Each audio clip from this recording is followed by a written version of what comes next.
मापन के संबंध में असत्य कथन है। मापन मूल्यांकन का भाग है। मापन अंक प्रदान करने की प्रक्रिया और मापन प्रतीक प्रदान करने की प्रक्रिया है। मापन किन्हीं विषय मतलब इसमें सेकंड थर्ड ऑप्शन गलत है कि मापन एक अनौपचारिक प्रक्रिया है। मापन किन्हीं निश्चित स्वीकृत नियमों के अनुसार वस्तुओं को अंक प्रदान करने की प्रक्रिया। यह कथन है एस स्टीवेंस का।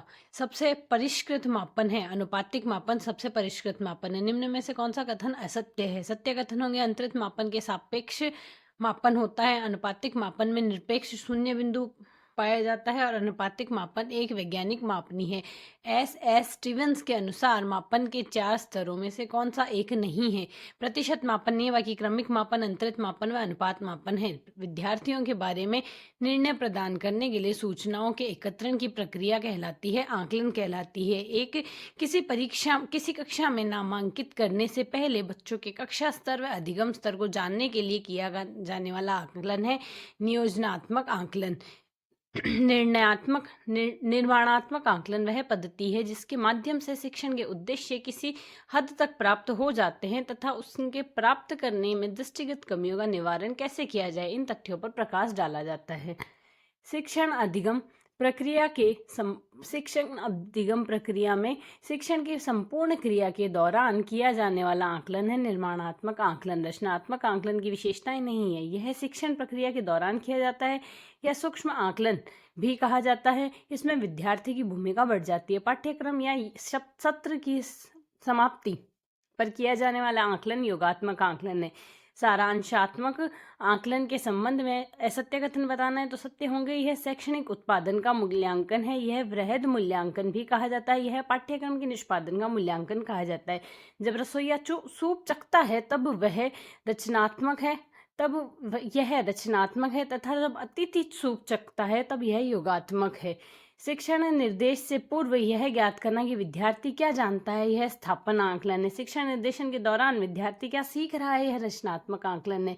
शिक्षण निर्देशन के पश्चात ज्ञान में कितना परिवर्तन हुआ, यह योगात्मक आकलन है। और शिक्षण निर्देश के पश्चात पुनरावृत्ति की आवश्यकता निदानात्मक आकलन है। शिक्षण अधिगम प्रक्रिया की समाप्ति पर अधिगम स्तर को जांचने के लिए किया जाने वाला आकलन अधिगम का आकलन है। निम्न में से किस आकलन को रचनात्मक आकलन के सदृश देखा जाता है? अधिगम के लिए आकलन को रचनात्मक आकलन के सदृश देखा जाता है। ऐसा आकलन जिसका निर्धारण सह अधिगम पीयर लर्निंग पर बल देने के हिसाब से किया जाता है वह अधिगम के रूप में आकलन है। ऐसा आकलन जो शिक्षण को सही उत्तर पर उसके फोकस के उपयोगी प्रश्न पर फोकस की ओर ले जाता है, अधिगम के लिए आकलन है। निम्न में से कौन से पक्ष में आकलन के क्षेत्र के अंतर्गत आते हैं? यहाँ से हमारे पास आते हैं, सारे ही आएंगे। ज्ञान, बोध, कुशलताएं, प्रवृत्तियां और शारीरिक स्वास्थ्य। ज्ञान, बोध, कुशलताएं, प्रवृत्तियां व शारीरिक स्वास्थ्य अधिगम के रूप में आकलन स्व आकलन है। असत्य कूट बताना है। अधिगम का आकलन योगात्मक है। अधिगम के रूप में आकलन निदानात्मक है और अधिगम के लिए आकलन निर्माणात्मक है। मूल्यांकन एक ऐसी क्रमबद्ध प्रक्रिया है जो हमें यह बताती है कि बालक ने किस सीमा तक किस उद्देश्य को प्राप्त किया है। उक्त परिभाषा डांडे करने दी। मूल्यांकन का सबसे घनिष्ठ संबंध शिक्षण उद्देश्य से है। मूल्यांकन की विशेषता यह सतत प्रक्रिया शिक्षण प्रक्रिया का अभिन्न अंग है और मूल्यांकन का शिक्षण उद्देश्य से घनिष्ठ संबंध है। एनसीईआरटी के अनुसार मूल्यांकन इस बात का निर्णय लेने के लिए किया जाता है कि शिक्षण उद्देश्यों की प्राप्ति किस सीमा तक हुई है, उद्देश्यों को कैसे प्राप्त किया जाता है और अधिगम अनुभव कितने प्रभावी रहे हैं। मूल्यांकन का उद्देश्य है कक्षोन्नति करना, श्रेणी का विभाजन करना और शैक्षणिक निर्देशन प्रदान करना। ब्लूम ने मूल्यांकन को त्रिमुखी बताकर त्रिकोण के रूप में प्रस्तुत किया। निम्न में से कौन सा त्रिकोण का हिस्सा नहीं है? तो कौन कौन से है? शिक्षण उद्देश्य, अधिगम अनुभव और व्यवहार में परिवर्तन। मूल्यांकन प्रक्रिया के सोपान नहीं है। तो कौन कौन से उद्देश्यों का निर्माण करना है? अध्ययन अध्यापन की क्रियाओं का निर्धारण करना है। मूल्यांकन के उपकरणों का निर्धारण करना है। फर्स्ट पैराडाइम के अंतर्गत सम्मिलित तत्व है शैक्षणिक उद्देश्य, अधिगम, मूल्यांकन और मूल्यांकन प्रक्रिया। डॉक्टर पटेल के 4 बिंदु मूल्यांकन प्रक्रिया में सम्मिलित तत्व नहीं है। कौन कौन से हैं? विषय वस्तु, मूल्यांकन पद्धति और अधिगम क्रियाएं सम्मिलित है। मापन मूल्यांकन में अंतर के दृष्टिकोण से कौन सा कथन असत्य है? सत्य कौन से होंगे? मापन एकांकी है जबकि मूल्यांकन बहुमुखी है। मापन मूल्यांकन का ही भाग है। मापन स्थिर है जबकि मूल्यांकन सतत है। परीक्षा व मूल्यांकन के अंतर के संबंध में असत्य कथन सत्य होंगे। परीक्षा की तुलना में 9,999 मूल्यांकन व्यापक होता है। परीक्षा का उपयोग मूल्यांकन की तुलना में सीमित है। परीक्षा की तुलना में मूल्यांकन की विधियां अधिक है। मानदंड संदर्भित मूल्यांकन की विशेषताएं हैं कि यह मास्टरी लेवल का निर्धारण है, स्वामित्व स्तर का निर्धारण करता है और उपलब्धि की मापदंड से तुलना करता है। मानक संदर्भित मूल्यांकन की विशेषता है उपलब्धि की अन्य विद्यार्थियों से तुलना। बाह्य मूल्यांकन के गुण है निष्पक्ष मूल्यांकन। आंतरिक मूल्यांकन के दोष है यह पूर्वाग्रह परिणाम प्रभावित करते हैं, पक्षपात परिणामों को प्रभावित करते हैं, व्यक्तिगत पसंद परिणामों को प्रभावित करते हैं। निम्न में से कौन सा सर्वप्रथम ग्रेडिंग मूल्यांकन की सिफारिश की मुदालियर आयोग ने की थी? सतत व व्यापक मूल्यांकन अपनाए जाने पर सर्वप्रथम प्रभावी बल किसने दिया? राष्ट्रीय शिक्षा नीति 1986 ने। लचीली मूल्यांकन प्रक्रिया अपनाने पर सर्वाधिक बल किसने दिया? एनसीएफ 2005 ने। एनसीएफ 2005 में कौन सी सिफारिश नहीं की गई? यहाँ की गई थी कि समूह कार्य का मूल्यांकन 5वीं कक्षा से मूल्यांकन को प्रगति पत्र में शामिल करना, 7वीं से 7वीं कक्षा से सत्रीय परीक्षाएं आरंभ हो। एनसीएफ 2005 के अनुसार प्रश्न का निर्माण किया जाना चाहिए, विशेषज्ञों के सहयोग से, शिक्षकों के सहयोग से व छात्रों के सहयोग से किया जाना चाहिए। किसने 10वीं बोर्ड परीक्षा को वैकल्पिक बनाने का सुझाव दिया? एनसीएफ 2005 ने दिया। राष्ट्रीय शिक्षा नीति 2020 में सिफारिशें की गई कि 360 प्रगति कार्ड 360 डिग्री प्रगति कार्ड हो, 2 बार बोर्ड परीक्षा देने के लिए कहा और स्कूल की परीक्षाएं के बारे में कहा। सीसीई की व्यापकता से तात्पर्य नहीं है। सीसीई विषयों में व्यापकता, दायरे में व्यापकता हो व अवसरों में व्यापकता हो। सतत व व्यापक मूल्यांकन में सह शैक्षणिक पक्ष से संबंधित क्षेत्र है। इसमें जीवन कौशल, कार्य क्षमता, दृश्य व प्रदर्शन कला व अभिवृत्ति व मूल्य है। सतत व व्यापक मूल्यांकन में सतत से अर्थ है निरंतर व आवधिक। एनसीएफ राष्ट्रीय शिक्षा नीति 2020 में परख क्या है? राष्ट्रीय मूल्यांकन केंद्र है परख। राष्ट्रीय शिक्षा नीति 2020 में किस पर बल दिया गया? रचनात्मक आकलन पर बल दिया गया। राष्ट्रीय पाठ्यचर्या रूपरेखा 2005 के द्वारा मूल्यांकन के संबंध में कौन से सुझाव दिए गए? इसमें केवल 1 व 2 में मौखिक परीक्षाएं होनी चाहिए, ऐसा सुझाव दिया गया था। इनके अनुसार सीबीएसई में प्राथमिक स्तर में सीसीई कब लागू हुआ? 2004-05 में लागू हुआ। सीबीएसई में उच्च स्तर पर सीसीई कब लागू हुआ? 2006-07 में लागू हुआ। सीसीई कब लागू हुआ? सीबीएसई में माध्यमिक स्तर पर, प्राथमिक स्तर पर 4-5 में, उच्च प्राथमिक स्तर पर 6-7 में और माध्यमिक स्तर पर 2009-10 में। वर्तमान में सीबीएसई में 6 से 8 के लिए मूल्यांकन प्रणाली के संबंध में असत्य कथन बताना है। सत्य होगा शैक्षणिक स्तर में 8 बिंदु ग्रेडिंग प्रणाली अपनाएगी। सह शैक्षणिक क्षेत्र में 3 बिंदु ग्रेडिंग प्रणाली अपनाएगी। एआई से तात्पर्य 91 से A1 से तात्पर्य है यहाँ से 91 से 100 अंक। राजस्थान में सीईसीई पायलट प्रोजेक्ट के रूप में किस जिला समूह में लागू हुआ? अलवर दौसा में लागू हुआ। सीबीएसई के माध्यमिक स्तर पर सह शैक्षणिक पक्ष में कौन सी ग्रेडिंग अपनाएगी?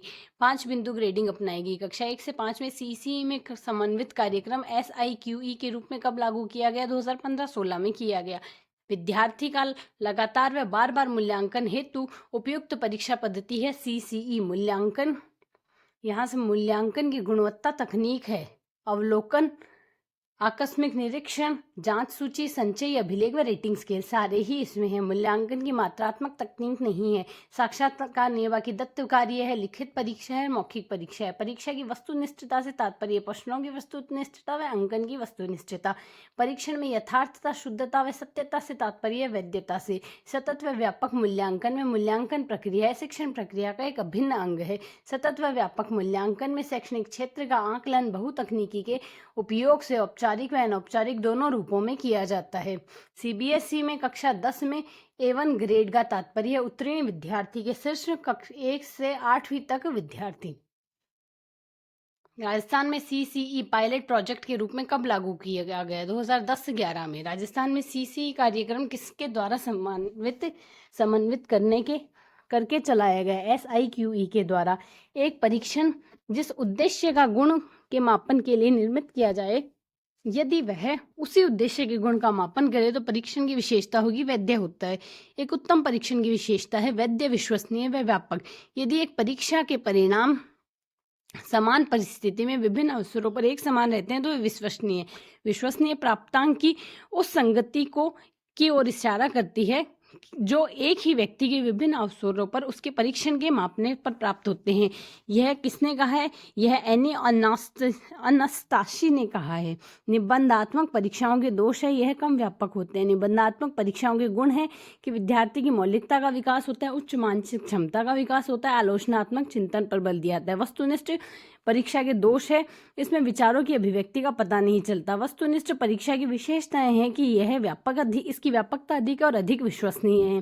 प्रत्यास्मरण प्रकार का प्रश्न रिक्त स्थान की पूर्ति करना है। निम्न में से कौन सी प्रमाणीकृत मूल्यांकन की तकनीक नहीं है? एनेक्डोटल नहीं है, बाकी बुद्धि परीक्षण है, अभिरुचि परीक्षण है व रुचि परीक्षण है। कौन सी मूल्यांकन तकनीक अधिक विश्वसनीय वैध है? प्रमाणीकृत तकनीक वैध है। निम्न में से कौन सी उच्च परीक्षण की कसौटी नियमितता नहीं है, बाकी वैध विश्वसनीय विभेदीकरण यहाँ से उच्च की कसौटियाँ हैं। निम्न पर विचार कीजिए। पहली परिस्थिति के आधार पर संबंध स्थापित करते हुए दूसरी की पूर्ति कीजिए। मछली, गिल, मनुष्य और नेक्स्ट है एनोलॉजी।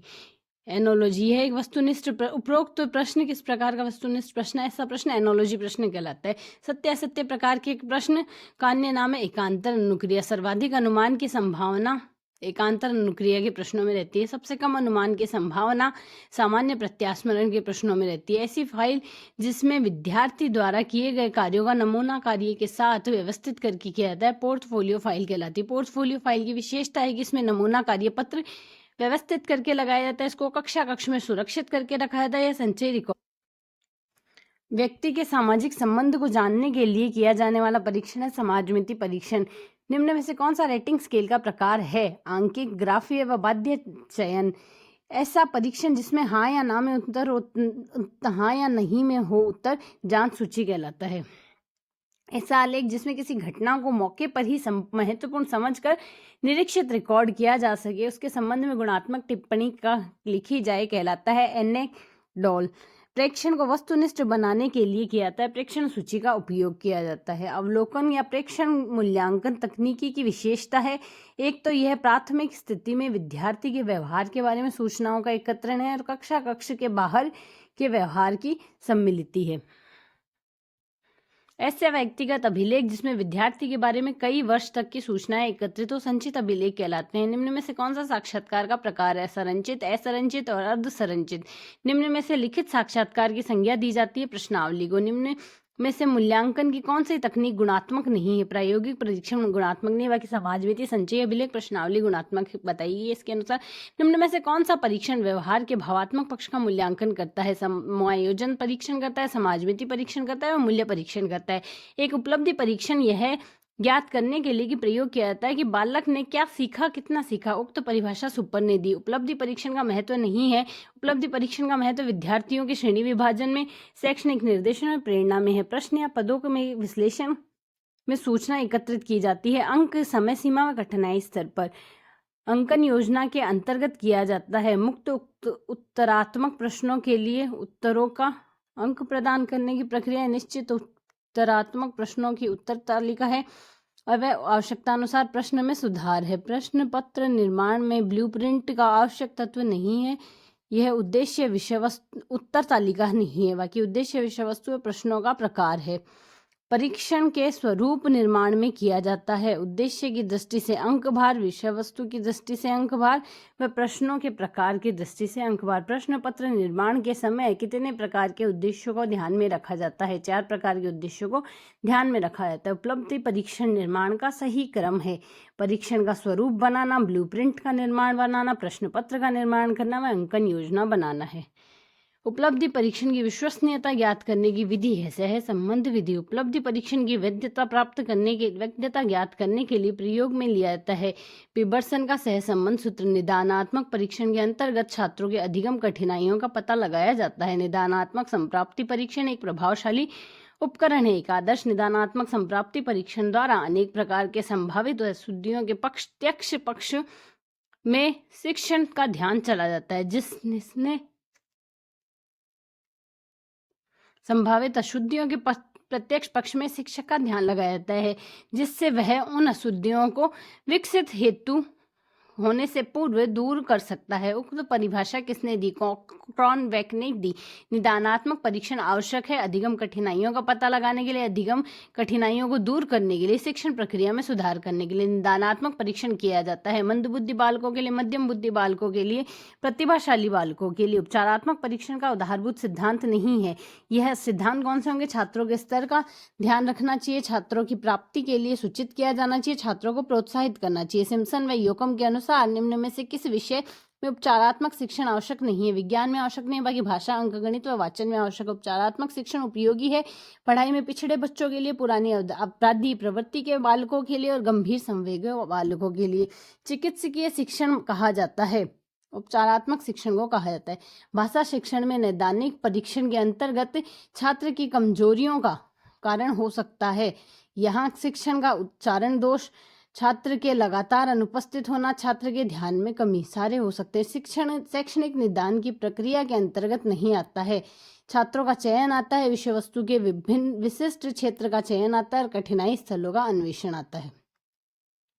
उपचारात्मक शिक्षण का उद्देश्य नहीं है अधिगम दोषों को दूर करना है, अपराधी प्रवृत्ति के छात्रों को उचित मार्गदर्शन करना है, छात्र की आदतों को समाज में अनुकूल दिशा प्रदान करना। उपचारात्मक शिक्षण कराया जाता है छोटे छोटे समूह बनाकर और अतिरिक्त कक्षाओं का आयोजन करके, रोचक शिक्षण सामग्री का प्रयोग करके। उपचारात्मक शिक्षण में अभ्यासमालाओं के निर्माण का सिद्धांत नहीं है।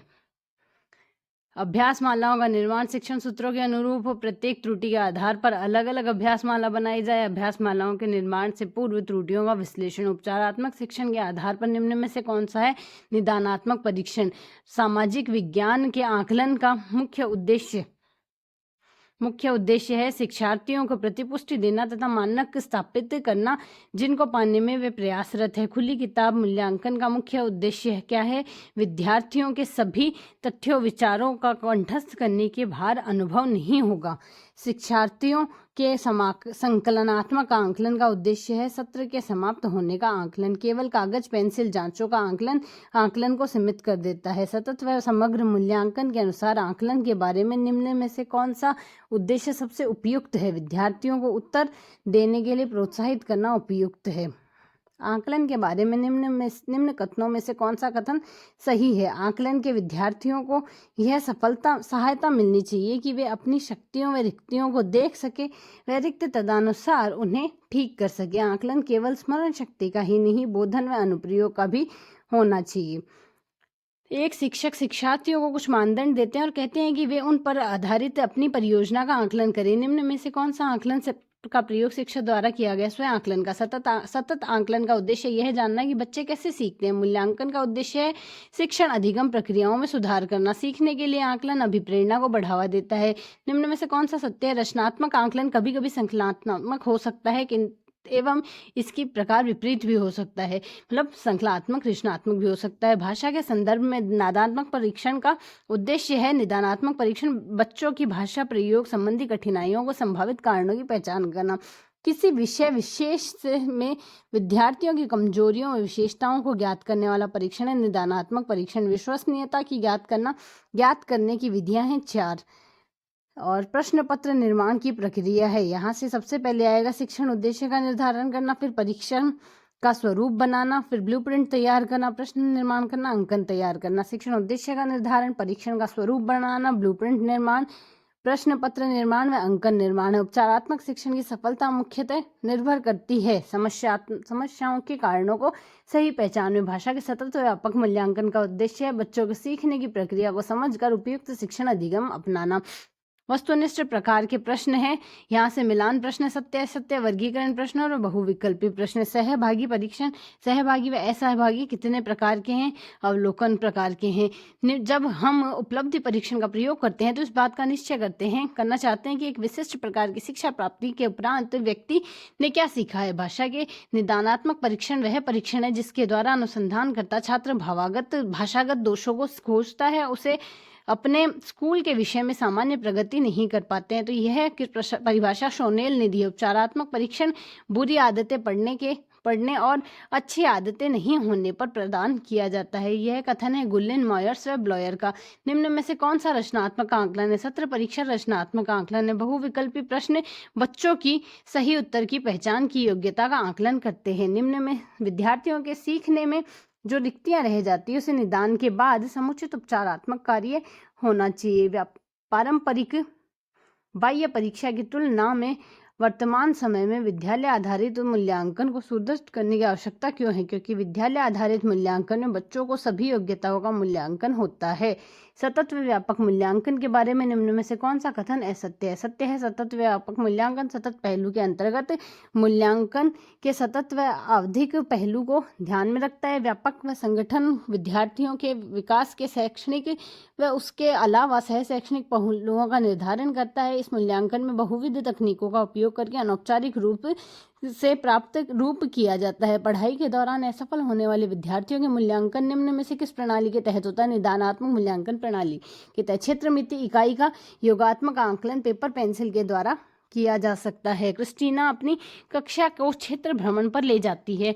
वहां वापस आने पर उसने विद्यार्थियों के साथ भ्रमण पर चर्चा की। यह सीखने के लिए आकलन की ओर संकेत करता है। सीखने के लिए आकलन व अनुदेशन के बीच में संबंधों के दृढ़ीकरण द्वारा सीखने को प्रभावित करता है। निम्न में से कौन सा विकल्प गलत है? सहयोग मूल्यांकन प्रभावी पाठ्यक्रम निर्माण में मदद करता है।